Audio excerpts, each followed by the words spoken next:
day and night came to be is more complicated than one might think. There are 3 versions of the story.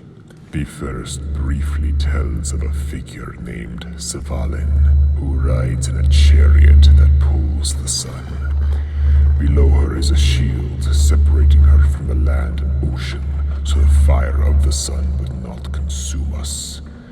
The second revolves around the very personification of the night, the dark and swarthy knot. Then there was Dagr, the personification of day.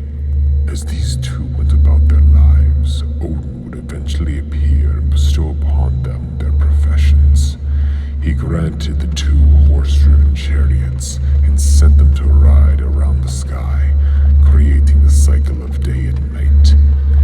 The horse, Hrimfaxi, drew the chariot which brings the night, while Skinfaxi drew the chariot which brings the day.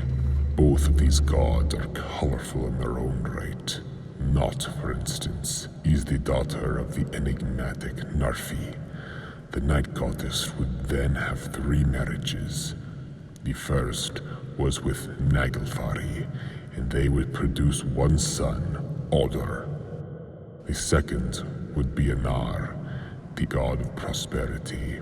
This would produce the ever-present mother of earth, Jord, who also happened to be a Jotun. She would go on to have a night of passion with Odin, which would create the almighty Aesir, Thor.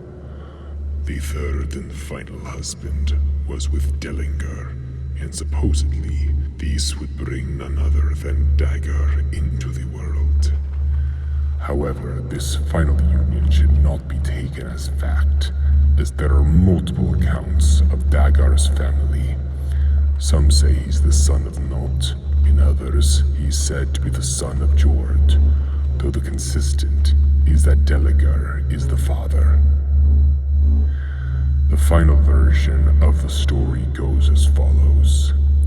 The sun originated as a spark in Muspelheim, and was then pulled through the sky via a chariot, but the chariot had no driver.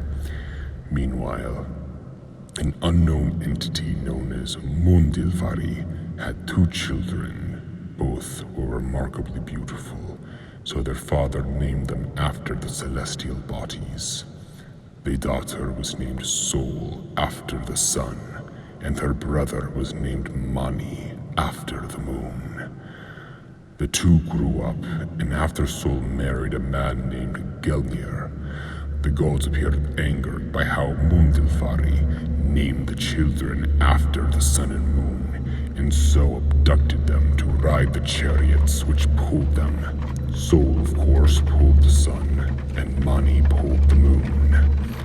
Then the Aesir brought on 2 more children, Hujuki and Bil, to follow Mani around as he rode his chariot, creating the waxing and waning of the moon. Finally, as the sun and moon traveled the sky, 2 immense wolves appeared to pursue the siblings.